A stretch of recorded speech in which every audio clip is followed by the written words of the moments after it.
She kicked him from his chair, unaware he was the true owner of everything around her. The airport lounge glowed with the soft warmth of the afternoon sun. Rays of golden light filtered through towering glass windows, painting long streaks across the polished marble floor.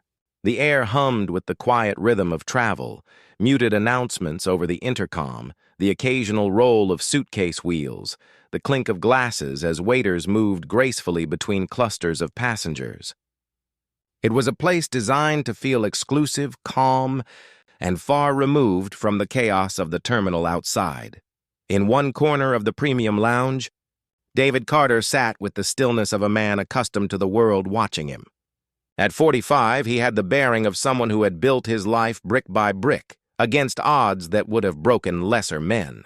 He was tall, his frame solid and commanding, his dark skin glowing under the light, the faint streaks of gray at his temples only adding to his aura of maturity and wisdom. His attire was immaculate. A tailored black suit, crisp white shirt, and a navy blue tie knotted with care. On his wrist, a luxury watch gleamed discreetly, and beside his chair rested a sleek leather briefcase that carried the weight of decades of ambition. To anyone passing by, he might have looked like just another executive waiting for a flight. But those who looked closely, those who knew his face, recognized him for who he was, the founder and CEO of Carter Global Logistics, a company that had transformed from a small trucking operation into a worldwide empire. David didn't notice, or perhaps chose not to notice, the whispers that occasionally rippled through the lounge. A pair of businessmen seated across the room leaned toward one another, their voices low but animated as they pointed subtly in his direction. A young traveler scrolling through her phone glanced up, eyes widening in recognition, before quickly averting her gaze. David remained unmoved, his focus entirely on the stack of documents spread across the table in front of him. The papers represented more than numbers and signatures. They were the blueprint for his next leap forward, a negotiation with one of the world's largest airlines. If successful, the deal would extend his company's reach into untapped markets, securing Carter Global as not just a leader in logistics, but a name synonymous with international commerce. Yet, despite the magnitude of what lay ahead, David exuded calm. He turned each page deliberately, his expression composed, his movements precise, as if nothing in the world could disturb his concentration. Every so often, he paused, leaning back in the leather chair, eyes lifting toward the vast windows. Outside, planes taxied slowly across the runways, their silver bodies glinting under the afternoon sun. He found something reassuring in that rhythm, the endless cycle of departures and arrivals, the reminder that progress never ceased. Then, with a small breath, he returned to his work, pen in hand, annotating margins with notes only he could decipher. Around him, the lounge seemed to revolve in its own quiet orbit. Waiters passed with trays of wine and crystal glasses, executives murmured into headsets, families whispered to restless children. It was a microcosm of society's layers, a place where wealth and status created invisible boundaries. David sat within those boundaries comfortably but without arrogance. He did not need to raise his voice or command attention. His presence alone carried weight. Still, beneath the veneer of calm, there was an undercurrent. The occasional glance that lingered too long, the hushed voices carrying his name, signs that his identity was both admired and scrutinized. Fame in business circles was a strange thing. It rarely announced itself, but it followed him like a shadow nonetheless.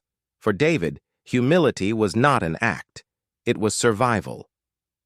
He remembered where he had come from, the cracked sidewalks of a neighborhood most had forgotten, the long nights spent studying under a single flickering light bulb, the doubters who had told him a black man could never rise to the heights he now occupied. He carried those memories with him, not as burdens, but as anchors, grounding him against the temptations of pride. As the sunlight deepened, casting a richer glow across the lounge, David closed the last folder and placed his pen neatly on top. He straightened his posture, rolling his shoulders back, exuding an unspoken authority. He was ready. And yet, just as he reached for his glass of water, he felt it, a shift in the air. A pair of sharp heels clicked against the marble floor, growing louder with each step. A figure moved with determined precision through the lounge, her presence slicing through the hum of quiet conversation. Whispers stilled. Heads turned. David, ever composed, glanced up slowly. What he saw was not yet clear in significance, but something in her gaze told him that the peace of this afternoon was about to fracture. The sound of heels striking marble grew sharper, cutting through the lounge's quiet hum. The figure moved with the confidence of someone who expected the world to part before her. Heads turned subtly, following her path as she made her way toward David's corner. Karen Whitfield, a name that carried its own kind of weight in certain circles, was in her early 40s, a woman whose wealth and privilege clung to her like perfume. She was striking in appearance, blonde waves resting perfectly on her shoulders, sharp blue eyes framed with deliberate precision, lips painted a bold red that gleamed under the afternoon light. Her cream-colored business dress was immaculate, paired with pearl earrings that caught every flicker of sunlight. She carried herself not just with elegance, but with entitlement, every step declaring that the space belonged to her. She stopped directly in front of David's chair, her shadow cutting across the papers neatly stacked on the table. For a brief moment, the room seemed to hold its breath. "You need to move," she said, her voice steady, crisp, but laced with the unshakable authority of someone accustomed to being obeyed. Her hand rested on her hip, chin tilted slightly upward. "This chair is for VIPs only." The words hung in the air, sharp and dismissive. A ripple passed through the lounge as a few travelers lowered their voices to a hush, straining to catch every syllable. David looked up slowly, his dark eyes meeting hers with a calm steadiness. His face betrayed no irritation, no surprise, only quiet composure. "This seat," he said evenly, his tone low but clear, "was assigned to me by the staff." For a split second, her lips twitched, as if she hadn't expected him to speak at all. But the smirk that followed was laced with condescension. She leaned in slightly, her voice dropping just enough to drip with mockery. "Oh, I see," she said, her words drawn out as though savoring the performance. "You must be confused. This area is not for just anyone. It's for people who belong here." Her gaze flicked over him deliberately, eyes narrowing with a judgment that carried centuries of prejudice in its weight. David didn't flinch. He had weathered worse storms than this.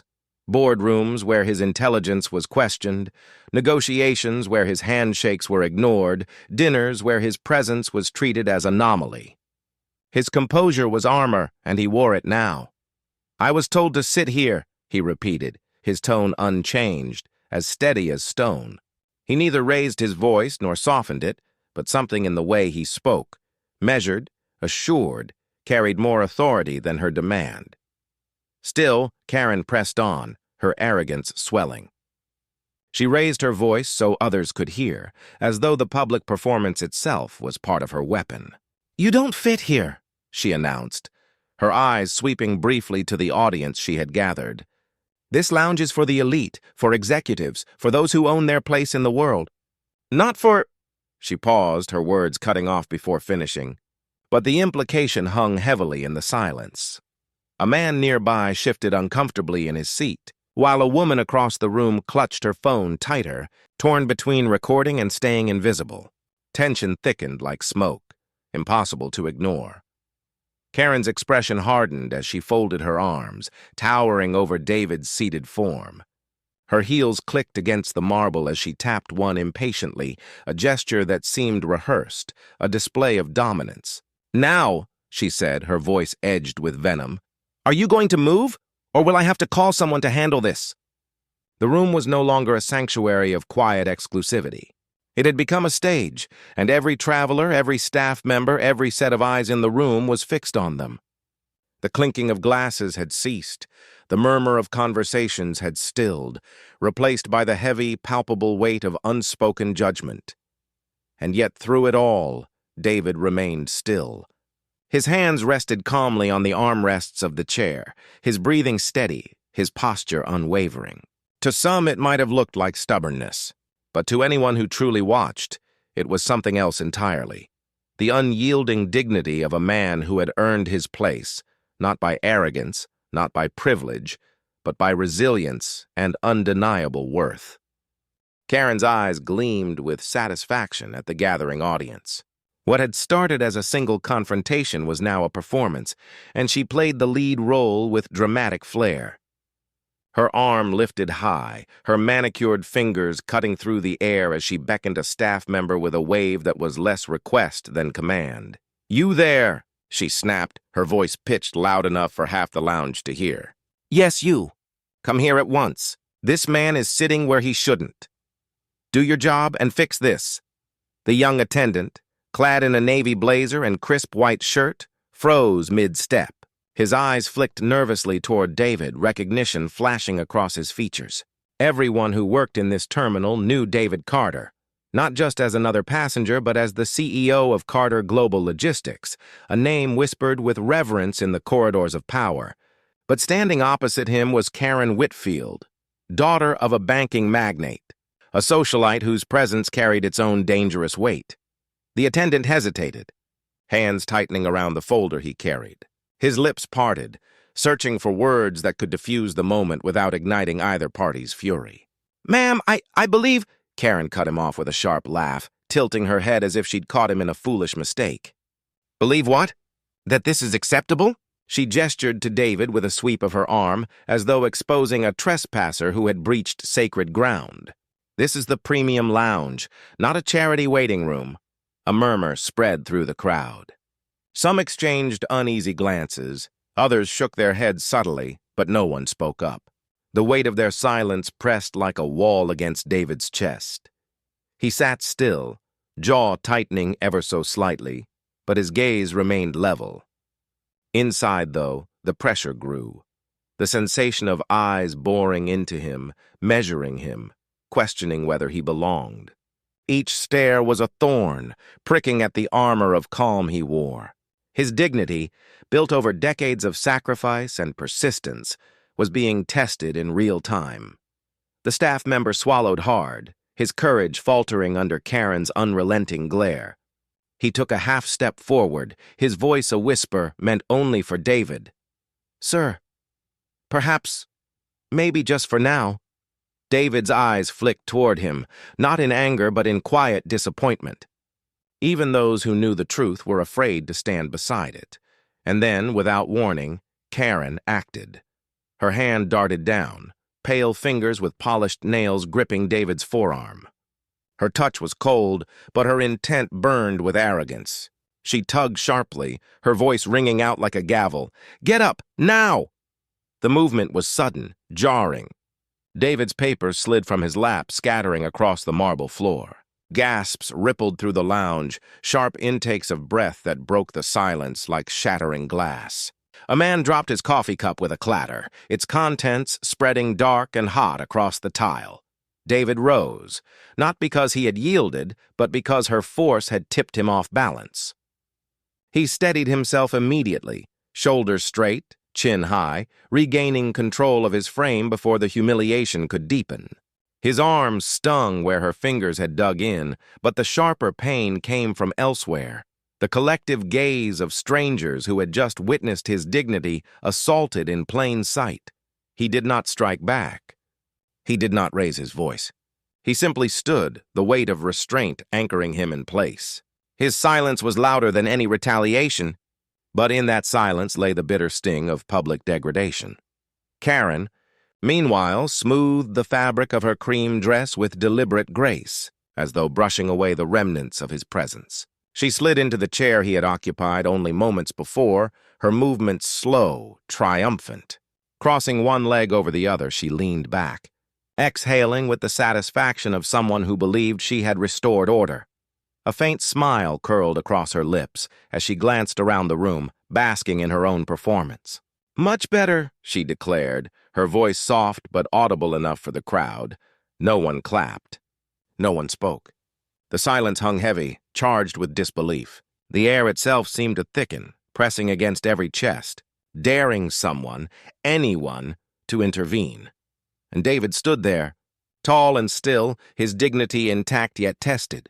his calm a fragile shield against the humiliation that burned beneath his skin.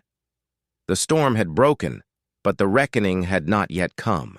The lounge had fallen utterly still, as though the very air had thickened.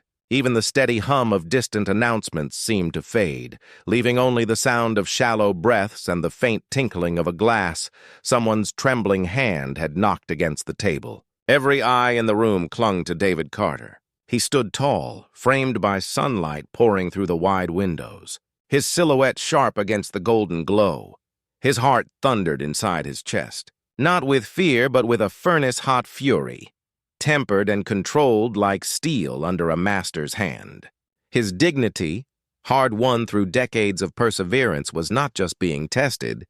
It was on trial, before an audience of strangers who watched, waiting to see if he would break. Karen lounged in the chair that moments before had been his throne of quiet authority. She tapped one heel against the marble floor, smiling with a smugness that bordered on theatrical. Her victory, though hollow, glistened on her face like cheap jewelry. David drew in a slow breath, his eyes locked on hers.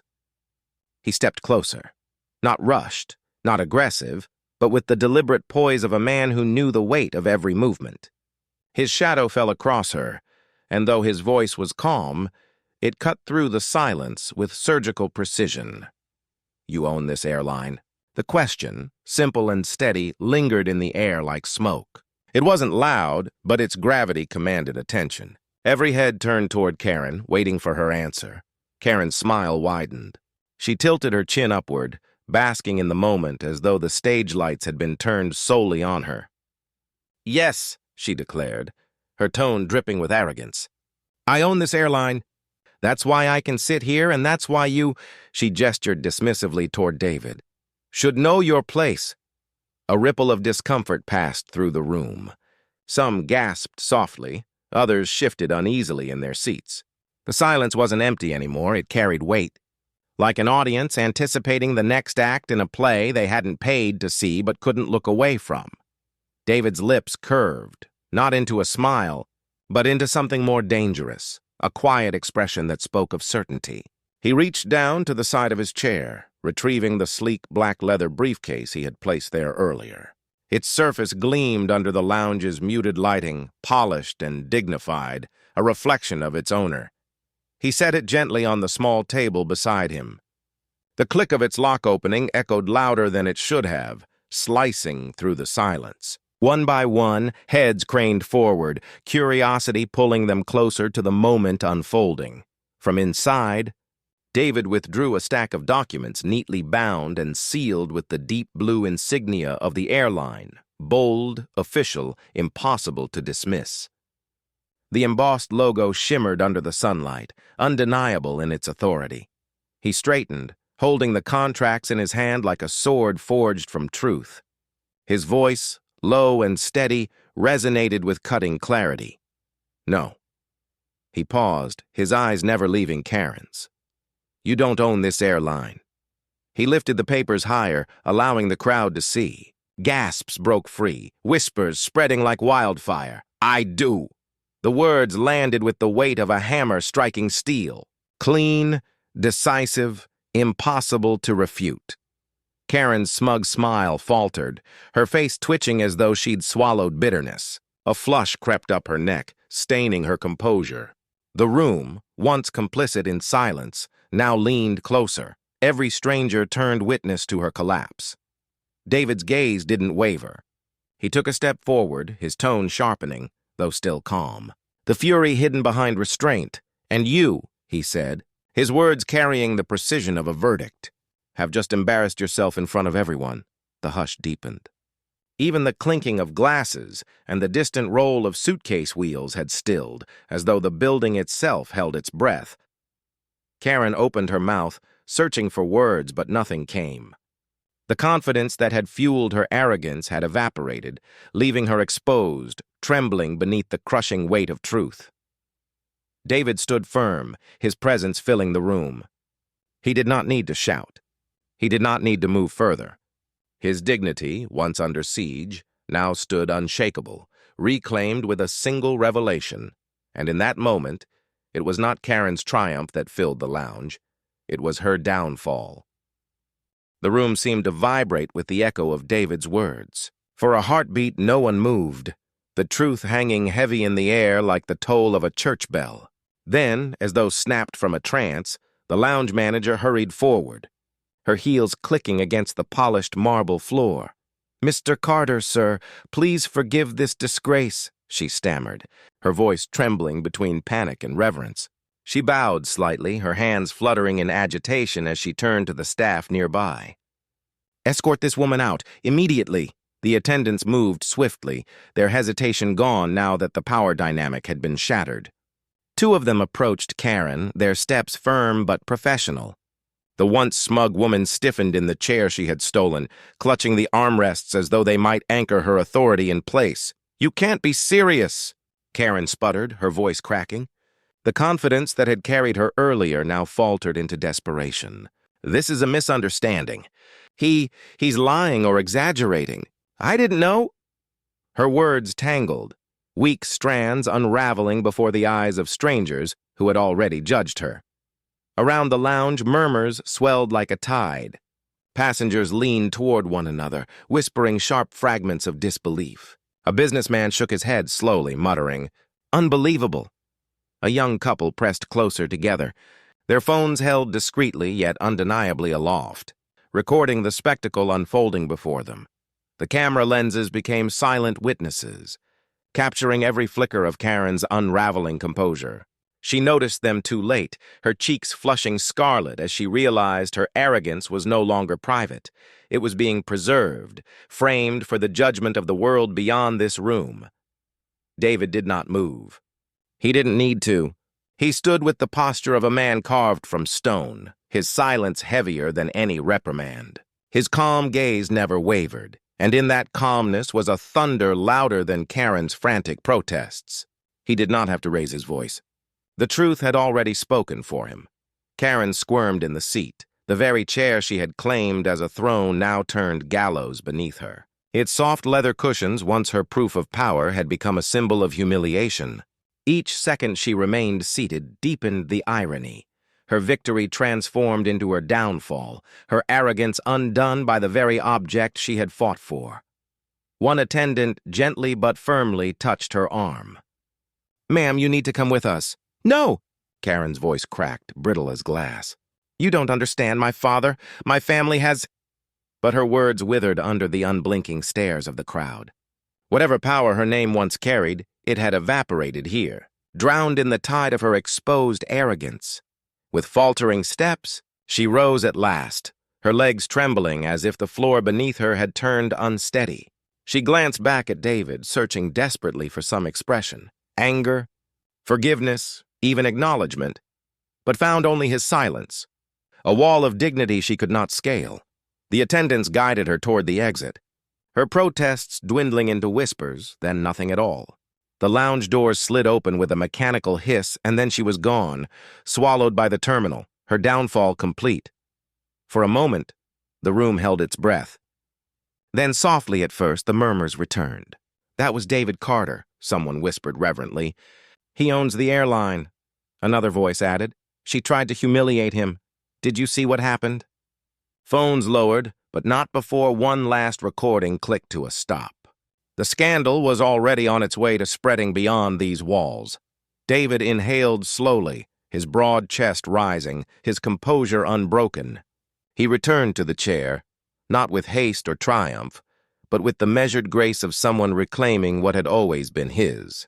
As he sat, the leather creaked softly beneath him, a sound that now carried the weight of justice. The very seat Karen had fought to steal was no longer hers. It was his, not just in assignment, but in symbol, a quiet reminder to all who had witnessed. Arrogance might seize a moment, but dignity endures. The lounge felt different now. The same room that had moments before pulsed with tension was bathed in a new stillness, softer, heavier with respect. Conversations resumed, but quieter than before, as though the very air had been altered by what everyone had just witnessed. David lowered himself back into the leather chair with unhurried grace. reclaiming the space that had always been his, not through force but through truth. The document still rested on the table beside him, the airline insignia gleaming faintly under the afternoon sun that streamed through the vast windows. He gathered his scattered papers with calm precision, aligning them neatly as though the storm had never passed. His movements were deliberate, not a single gesture wasted, a quiet performance of composure. Then, with the same stillness that had carried him through the ordeal, he lifted a glass of water from the side table. The cool rim touched his lips. He drank slowly, eyes drifting toward the horizon where the sun hung low, spilling its golden fire across the runways outside. Planes rolled steadily along the tarmac, their wings catching light, their engines humming with the promise of faraway destinations. It was a scene he had seen countless times, yet today it seemed to shimmer with new weight. Behind him, whispers stirred. A young man, barely in his 20s, leaned closer to his friend, his voice low but brimming with awe. "That's David Carter," he said, almost as though speaking a secret. "He built everything from nothing. My father told me about him. Said he started with just one truck and a dream." The friend's eyes widened, flicking toward David's composed figure. "And she tried to humiliate him?" He shook his head slowly. Unbelievable, their words reached David's ears, though he gave no sign of hearing them. He did not need acknowledgement, nor did he crave the admiration now blossoming around him. To bask in it would have been to mirror Karen's arrogance, and he had no desire to live in her shadow. Instead, he set his glass down gently, his gaze still fixed on the descending sun. Its warm light painted his face in amber, catching the faint lines etched by years of work and resilience. His eyes, steady and calm, seemed to look beyond the moment, beyond the humiliation, beyond the whispers, to something larger, steadier, eternal. Inside him, the storm had passed. The sting of humiliation lingered faintly, but it was no longer a wound. It was a scar already hardening into strength, a reminder of the truth he had always known. Dignity is not something given by others. It is something you hold on to, even when others try to tear it away. The passengers who had once stared at him in silence now stole glances heavy with respect. Some lowered their heads as if in apology. Others simply watched, quietly learning a lesson they would carry away with them. The chair he sat in no longer seemed like just a seat in a lounge. It had become a symbol, not of privilege, but of the strength to endure without breaking. David exhaled slowly, a breath that carried both weariness and resolve. He did not smile, nor did he frown. He simply was, rooted, unshaken, unbowed. For in truth, he did not need to raise his voice, to demand acknowledgement, or to fight with fists. His power had spoken for him in silence, in restraint, in the simple act of standing firm against humiliation. True power doesn't need to shout. It reveals itself when dignity withstands the weight of arrogance.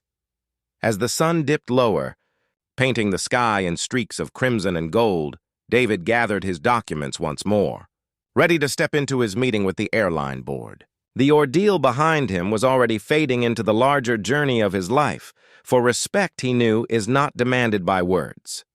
It is earned by character.